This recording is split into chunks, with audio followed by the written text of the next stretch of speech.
श्री शिवाय नमस्तुभयम। दोस्तों, आप सभी लोग जानते हैं कि 2 जनवरी 2025 यानी गुरुवार को पड़ रही है पौष मास की तृतीया तिथि। और दोस्तों, यह वह तिथि है जो पौष मास में पड़ने वाली सबसे बड़ी तिथि है, क्योंकि यह गुरुवार के दिन पड़ रही है और इसका बहुत ही बड़ा और विशेष महत्व होता है। पूज्य गुरु जी ने कहा है कि अगर कभी भी मौका लग जाए और पौष महीने की गुरुवार तृतीया तिथि को पड़ जाए तो आप लोगों को 3 तुलसी पत्ते वाला उपाय तो अवश्य ही करना चाहिए। इन दोनों का संयोग बहुत ही कम आता है। इसी के साथ में गुरु जी ने अपनी शिव पुराण कथा में बताया है कि इस दिन आपको एक 3 तुलसी पत्ते वाला उपाय तो आपको अवश्य ही करना चाहिए, क्योंकि ऐसा दिन पूरे साल में सिर्फ एक ही बार आता है। और दोस्तों, आप सभी लोग जानते हो कि गुरुवार तृतीया तिथि का अगर सबसे बड़ा कोई उपाय है तो वह 3 तुलसी पत्ते वाला उपाय है। तो दोस्तों, गुरुवार तृतीया तिथि के दिन आप लोगों को इस 3 तुलसी पत्ते वाला उपाय को जरूर करना है। बहुत सारे लोग होंगे जिन लोगों ने इस उपाय को ना किया हो, मतलब पूरा साल निकल गया, उन्होंने किसी भी दिन इस 3 तुलसी पत्ते वाला उपाय को ना किया हो। पर दोस्तों, आपके पास एक आखिरी मौका बचा हुआ है, जो कि 2 जनवरी 2025 गुरुवार तृतीया तिथि के दिन है स्विंगल। इस दिन आप लोगों को इस वाले उपाय को जरूर कर लेना है। भले ही आपने पूरे महीने भर इस उपाय को ना किया हो, पर अगर आपने इस पौष महीने के गुरुवार तृतीया तिथि के दिन अगर इस वाले उपाय को कर लिया तो आपको इस उपाय को करने का वह फल मिलेगा जिसकी आपने कभी कल्पना भी नहीं करी होगी।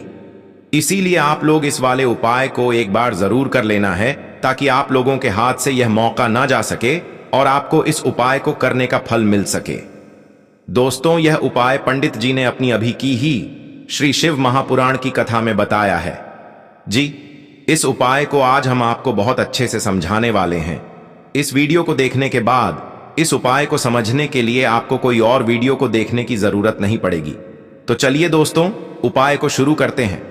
देखिए, यह इस पौष महीने के गुरुवार तृतीया तिथि के दिन यह इतना खास होता है, इतना महत्वपूर्ण होता है। देखा गया है कभी कभी बड़े बड़े पूजा पाठ अनुष्ठान से जो मनोकामना पूर्ण नहीं होते, वह पौष महीने की गुरुवार तृतीया तिथि के दिन एक छोटे से उपाय करने से ही आपकी मनोकामना पूर्ण हो जाती है। और बहुत सारे लोगों ने इस उपाय को किया भी है और उनको इस उपाय को करने का फल भी जरूर मिला है। अगर आप लोग भी इस उपाय को करना चाहते हैं तो आप इस उपाय को पहले अच्छे से समझ लेना, सुन लेना, उसके बाद करना। आपको इस उपाय का फल जरूर मिलेगा। और इस उपाय को कर लेने से आपके घर में चाहे किसी भी प्रकार की दुख और समस्या क्यों ना चल रही हो, आपको उसका कारण भी नहीं पता है कि भाई यह समस्या किस कारण से चल रही है। उसका कुछ भी कारण हो सकता है, जैसे पितृदोष हो सकता है या किसी भी तरह का मंगल दोष भी हो सकता है। तो इस दिन आप लोगों को यह वाला उपाय कर लेना है। यह एक ऐसा उपाय है जिस उपाय को अगर किसी विशेष दिन पर किया जाए तो भाई उस विशेष दिन का जो है वह तो हमें मिलता ही मिलता है, पर हमने उस दिन पर इस उपाय को किया है तो हमें उससे भी बड़ा फल मिलता है, और फल बहुत जल्दी मिलता है, क्योंकि आप इस उपाय को बहुत ही बड़े और विशेष दिन पर कर रहे हो। तो चलिए अब उपाय के बारे में बात करते हैं। लेकिन उससे पहले आप लोगों को यह जानना आवश्यक है कि आखिर यह उपाय किस समय करना है, किसको करना है और कैसे करना है। तो चलिए हम आगे आपको वीडियो में एक एक करके बता देते हैं। लेकिन उससे पहले अगर आप लोग हमारे चैनल पर पहली बार आए हैं या फिर मेरी आवाज आज पहली बार सुन रहे हैं तो हमारे चैनल को सब्सक्राइब जरूर कर लेना और इस वीडियो को लाइक करके कमेंट बॉक्स में श्री शिवाय नमस्तुभ्यम ओम नम शिवाय जरूर टाइप कर देना। तो दोस्तों, इस 3 तुलसी पत्ते वाला उपाय को हमें इस गुरुवार तृतीया तिथि के दिन कैसे करना है, किसको करना है, किस समय करना है और कहां पर करना है, यह सारे सवालों के जवाब आपको इस वीडियो में मिल जाएंगे। और जो यह वीडियो देखेगा भाई, उसको 3 तुलसी पत्ते वाला उपाय जरूर करना चाहिए, क्योंकि इस दिन एक तुलसी पत्ते का भी बहुत ही बड़ा और विशेष महत्व होता है। और जब बात आ जाए 3 तुलसी पत्ते वाला उपाय की, तो यह सोने पे सुहागा वाली बात हो जाती है और यह एक बहुत ही बड़ा उपाय हो जाता है इस गुरुवार तृतीया तिथि का। तो अब दोस्तों, इस 3 तुलसी पत्ते वाला उपाय को आखिर करना किसको है, सबसे पहले हम लोग वह बात जान लेते हैं। तो देखो, घर की जो बड़ी माताएं बहनें होती हैं, उन माताओं बहनों में से कोई भी एक बड़ी माता बहन इस वाले उपाय को कर सकती है। और दोस्तों, अगर आप चाहें तो अपने घर में से सभी सदस्यों को भी इस उपाय को करवा सकते हैं। अगर किसी व्यक्ति की खुद की कोई मनोकामना है, खुद की कोई दुख और परेशानी है जो कि वह अपने लिए ही करना चाहता है इस वाले उपाय को, तो वह खुद अपने लिए भी कर सकता है। बाकी अगर कोई घर में से ऐसा है जो कि अपने पूरे घर परिवार की सुख और शांति के लिए यह वाला उपाय करना चाहता है, तो भाई वह भी कर सकता है, उसमें भी कोई दिक्कत वाली बात नहीं है। कहने का मतलब यह है कि इस उपाय को हर एक सदस्य भी कर सकता है और पूरे घर परिवार के सदस्य के लिए घर की बड़ी माताओं बहनों में से कोई एक माता बहन भी कर सकती है। माताएं बहनें अगर घर में उपस्थित ना हो या वह यह वाला उपाय ना कर पा रही हो, तो फिर घर का कोई बड़ा सदस्य भी इस 3 तुलसी पत्ते वाला उपाय को कर सकता है, चाहे फिर वह पुरुष ही क्यों ना हो, उसमें कोई भी दिक्कत वाली बात नहीं है। उसके बाद में दोस्तों जो अगला प्रश्न निकल कर आता है वो यह आता है इस उपाय को लेकर कि आखिर इस उपाय को हमें किस समय करना है, सुबह के समय करना है कि शाम के समय करना है। तो देखो, इस वाले उपाय को आप लोग सुबह के समय भी कर सकते हो और शाम के समय प्रदोष काल में भी कर सकते हो। अब अगर आप पूछो कि भाई सबसे उत्तम समय कौन सा रहेगा इस 3 तुलसी पत्ते वाला उपाय को करने का, तो हम आपसे बस यही कहेंगे कि इस उपाय को आप सुबह के समय करेंगे तो ज्यादा बेहतर होगा। बाकी अगर प्रदोष काल शाम के समय भी करेंगे तो भी अच्छा होगा, उसमें कोई भी दिक्कत वाली बात नहीं है। तो अब दोस्तों जो अगली सबसे बड़ी और महत्वपूर्ण बात आती है वह यह आती है कि सुबह अगर हम उपाय को करेंगे तो हमें कितने बजे से लेकर कितने बजे तक के बीच में करना है, और शाम के समय प्रदोष काल में करेंगे तो हमें कितने बजे से लेकर कितने बजे के बीच में करना है। तो देखो, सुबह जितनी जल्दी हो सके आप उपाय को करने की कोशिश करना। बाकी अगर किसी कारणवश लेट भी हो जाओ, थोड़ी देर भी हो जाए, तो 10 या 11 बजे तक भी आप उपाय कर लेना, पर 12 बजे से ज्यादा देरी ना हो, ठीक है? इस बात का ध्यान रखना। उसके बाद में दोस्तों अगर शाम के समय प्रदोष काल की बात करें, प्रदोष काल का जो समय होता है वो शाम के 6 बजे से शुरू हो जाता है। मतलब शाम के 6 बजे से लेकर 7 बजे के बीच का जो समय होता है, यह समय प्रदोष काल का समय होता है। तो आप इस उपाय को 7 या 8 बजे के बीच में भी कर सकते हो। मतलब शाम के 6 बजे से रात 8 बजे के बीच में आप कभी भी इस वाले उपाय को कर सकते हो, उसमें कोई भी दिक्कत वाली बात नहीं है।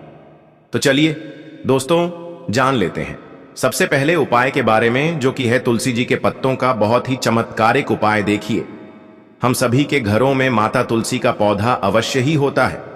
तो देखिए, हमें तुलसी जी के पौधे से सबसे पहले तो 3 पत्ते तोड़ने हैं।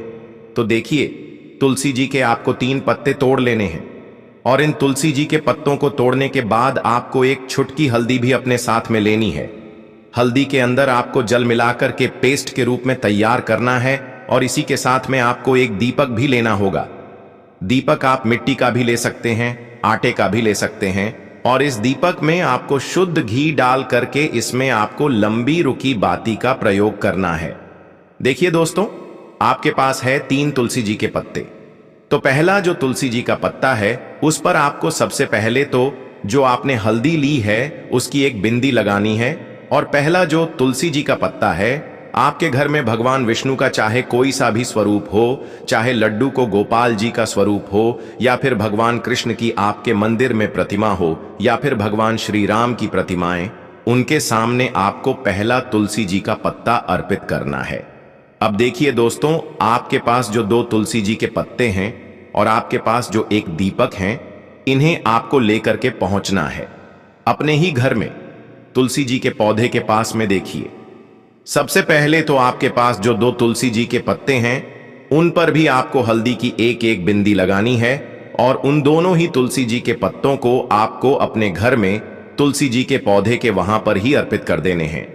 और इस प्रकार से यह दोनों पत्ते भी तुलसी जी के पौधे के पास में अर्पित करने के बाद अंत में जो आपके पास एक लंबी बाती का दीपक है, इसे आपको तुलसी जी के पौधे के पास में ही प्रज्वलित कर देना है।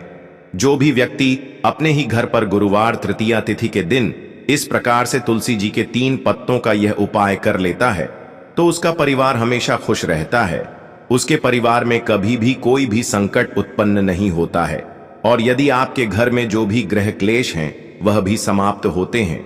तो इस प्रकार से आपको यह पहला उपाय करना है। अब दोस्तों, हम जान लेते हैं दूसरे उपाय के बारे में। देखिए, इस उपाय को करने के लिए भी आपको मात्र एक लोटा शुद्ध जल लेना है तांबे के पात्र के अंदर, और इसी के साथ में आपको एक प्यारी सी और सुंदर सी बेल पत्र ले ली है।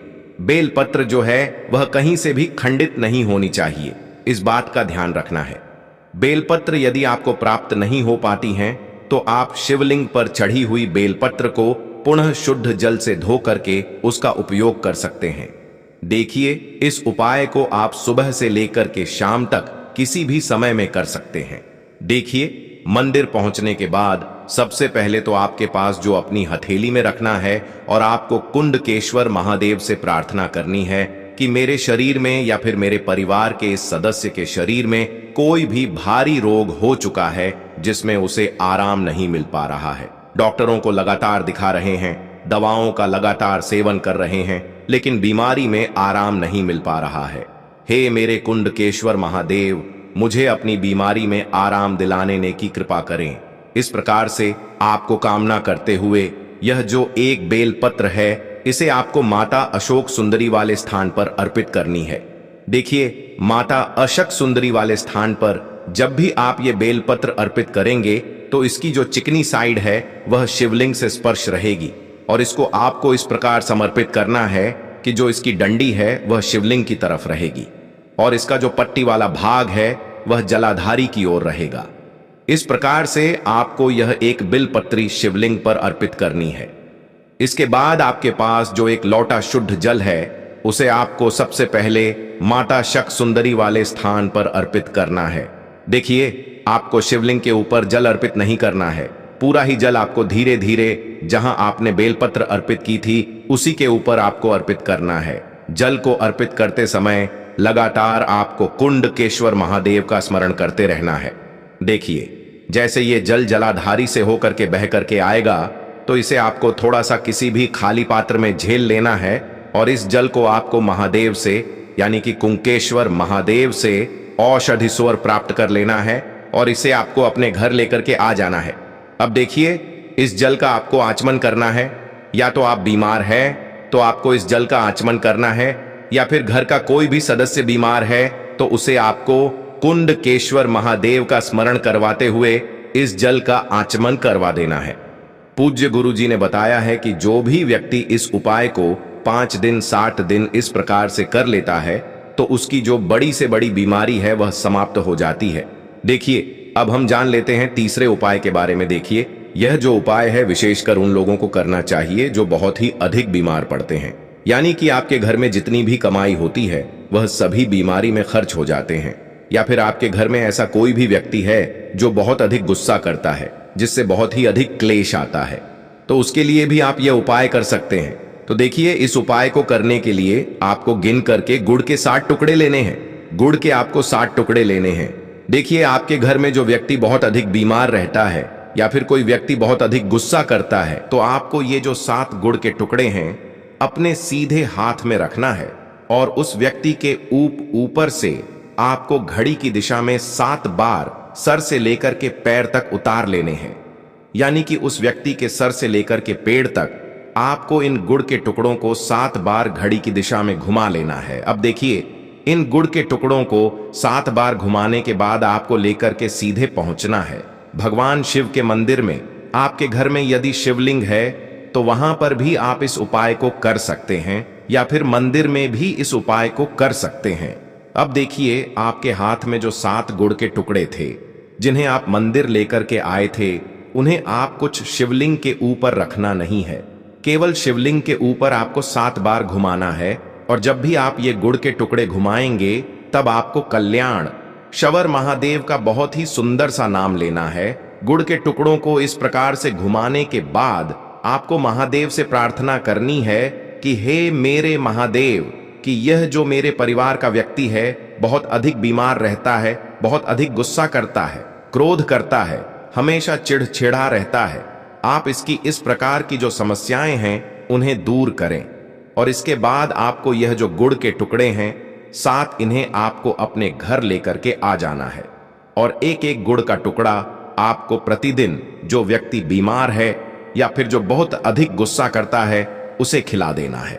उस व्यक्ति का जो भी क्रोध है, गुस्सा है, वह हमेशा के लिए शांत हो जाएगा। इस प्रकार से आपको यह उपाय करना है।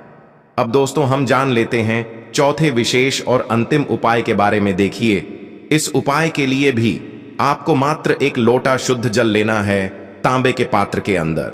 अब देखिए, इसी के साथ में आपको एक चुटकी हल्दी लेना है। आपको हल्दी जो है वह पिसी हुई लेनी है और इस हल्दी के अंदर आपको थोड़ा सा जल मिलाकर के एक पेस्ट के रूप में तैयार कर लेना है। अब देखिए, इसी के साथ में आपको एक दीपक ले लेना है। दीपक आप चाहे तो मिट्टी का भी ले सकते हैं। शुद्ध आटा मनकर उसका भी दीपक तैयार कर सकते हैं। इस दीपक के अंदर आपको लंबी रुकी बाती का प्रयोग करना है और दीपक के अंदर आपको शुद्ध घी का प्रयोग करना है। इस प्रकार से आपको एक दीपक भी तैयार कर लेना है। देखिए, यह उपाय विशेषकर उन लोगों को करना है जिनकी कोई भी ऐसी मनोकामना है जो अभी तक परिपूर्ण नहीं हो पाई है। उन्होंने कई प्रकार के व्रत कर लिए हैं, कई प्रकार के उपाय कर लिए हैं, कई प्रकार के टोटके कर लिए हैं, मनोकामना परिपूर्ण नहीं हो पाई है। तो आपको यह उपाय इस गुरुवार के दिन करना है। देखिए, सबसे पहले तो आपने जो यह जितनी भी सामग्रियां ली हैं, इन सभी को लेकर के आपको पहुंचना है बेलपत्र के वृक्ष के नीचे।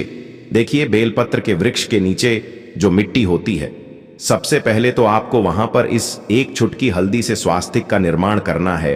अब देखिए, आपने जो यह हल्दी का स्वास्तिक बनाया है, इसी के ऊपर आपको जो एक दीपक है लंबी बाती का, उसे भी रख देना है। ध्यान रखिए, इस दीपक की जो बाती है उसका मुख आपको उत्तर दिशा की ओर रखना है। इस प्रकार से आपको यह दीपक भी बेलपत्र के वृक्ष के नीचे रख देना है। अब देखिए, इस प्रकार से आपको यह दीपक बेलपत्र के वृक्ष के नीचे प्रज्वलित कर देना है। अब देखिए, अंत में जो आप एक लोटा शुद्ध जल लेकर के आए हैं, उसे आपको अपने सीधे हाथ में रखना है और आपको महादेव से, माता पार्वती से प्रार्थना करनी है। देखिए, बेलपत्र के वृक्ष के नीचे किए जाने वाला यह सबसे चमत्कारिक उपाय है। तो देखिए, आपकी किसी भी प्रकार की मनोकामना है, चाहे धन प्राप्ति को लेकर हो, व्यापार को लेकर हो, नौकरी को लेकर हो, विवाह को लेकर हो, किसी भी प्रकार की मनोकामना है, तो उसे आपको महादेव से तथा माता पार्वती से परिपूर्ण करने की प्रार्थना करनी है। और यह जो जल है, इसे आपको अपने सीधे हाथ में लेना है और बेलपत्र के वृक्ष में आपको अर्पित कर देना है। यह जो जल है, इसे आपको 7 बार में ही बेलपत्र के वृक्ष में अपने सीधे हाथ की हथेली से अर्पित कर देना है। देखिए, गुरुजी ने बताए हैं कि जो भी व्यक्ति इस उपाय को इस प्रकार से गुरुवार तृतीया तिथि के दिन या फिर आने वाली अष्टमी, सप्तमी या फिर नवमी की तिथि पर कर लेता है, तो महादेव और माता रानी की कृपा से उसकी जो भी मनोकामना है वह निश्चित ही परिपूर्ण हो जाती है।